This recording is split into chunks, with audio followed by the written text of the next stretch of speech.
Šobrīd mēs praktiski visi strādājam attālināti, pilnu darba dienu, tādā laikā, kādā mēs paši šo laiku esam ieplānojuši. Ja? Un no vienas puses priecājamies, cits saka, man būs daudz brīva laika, bet ticiet man, pēc 2-3 nedēļām cilvēkam jau psiholoģiski paliek grūti atrasties vienam un strādāt vidē, no kuras nevar iziet. Un kādi varētu būt tie mani ieteikumi? Es esmu lasījusi vairākas intervijas ar kosmonautiem, kuri ir iesprostoti savā gaisa kuģī ilgstošu laiku, un kā viņi ar to cīnās, ko viņi dara, kā viņi iziet no šīs situācijas, ka viņi nespēja iziet no šīs konkrētās telpas. Ja? Ir ļoti jāplāno sava diena. Ja? Kad tad es daru to, tad es strādāju, tad es ēdu, tad es ar bērniem nodarbojos. Ja? Tad es vingroju, ja? Tad es lasu kādas grāmatas vai skatos filmas, ja? un tad tā dzīve paliek tāda, dinamiskāka. Ja? Jo tiešām šobrīd atrodoties vienā dzīvoklī vai mājā ar vecākiem bērniem, vēl strādāt, ja? Tas ir ļoti nopietnas izaicinājums. Laiks ir interesants. Un interesants tādā ziņā, ka mēs ļoti daudz varēsim mācīties. Te mums būs ļoti daudz mācības stundas, ko mēs apgūsim. Gan savstarpējās attiecībās, gan darbinieks vadītājs, darbinieks uzņēmums. Ja? Visās dimensijās mums būs ļoti, ļoti daudz un lieliska pieredze, par ko mēs vēl varēsim ilgi runāt. Mums ir jāpārvērtē vērtības. Mēs skatāmies, kā uzņēmums attiecās pret darbiniekiem, kā darbinieki attiecās pret uzņēmumu. Ja?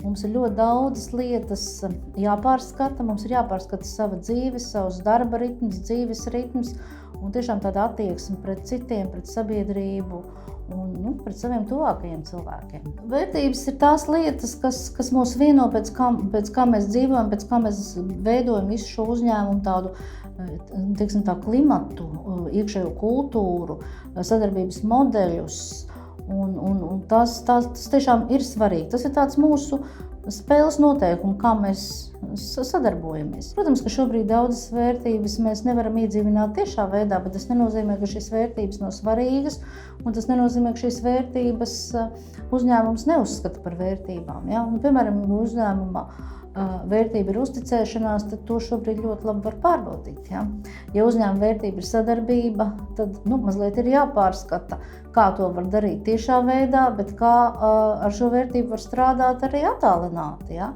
Jo sadarbība ir ārkārtīgi svarīga. Ja mēs nevaram iet pie kolēģi un nepajautāt, tad šajā attālinātā režīmā ir drusciņi atšķirīgs tas sadarbības modelis. Pozitīvai atgriezeniskajai saitei ir ļoti liela nozīme. Jo, ja vadītājs nekad neteiks paldies vai neizrādīs šo savu pozitīvo reakciju, darbinieki būs tādā neizpratnē, varbūt kaut kas nav kārtībā. Lai cik tas arī neizklausītos dīvaini, daudziem augsta līmeņa vadītājiem pie mums Latvijā ir ļoti grūti pateikt paldies saviem darbiniekiem. Bet varbūt šo izmantosim kā iespēju, caur kameru to izdarīt vieglāk. Jo starp mani un kolēģi ir vēl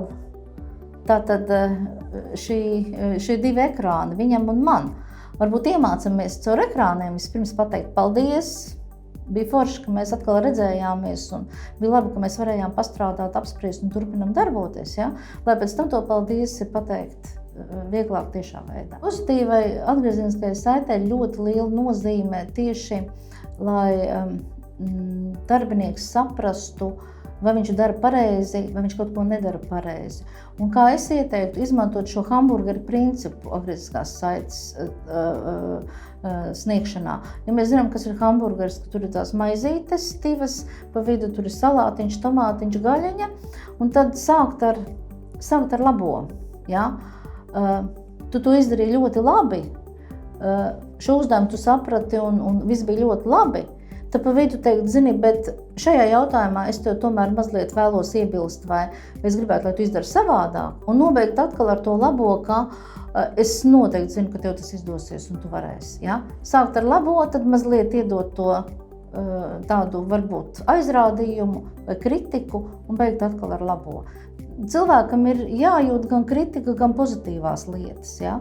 Jo mēs visi gaidām, lai mums pasaka kaut ko labu, mēs gaidām kaut kādu savu darba novērtējumu. Arī kolēģiem vajadzētu ieviest savā tādā komunikācijā šo otra darba novērtējumu, pozitīvismu tādu, teiksim, sadarbības modeļa veidošana, pozitīvismu sadarbības modeļa veidošanā, lai tā uzticamība pieaugtu, lai produktivitāte pieaugtu, lai tāda sapratne par to, ko es daru pareizi un ko kolēģis dara pareizi. Es domāju, ka sadarbībā viens otram pateikt paldies, tas ir pilnīgi viennozīmīgi un nenovērtējami.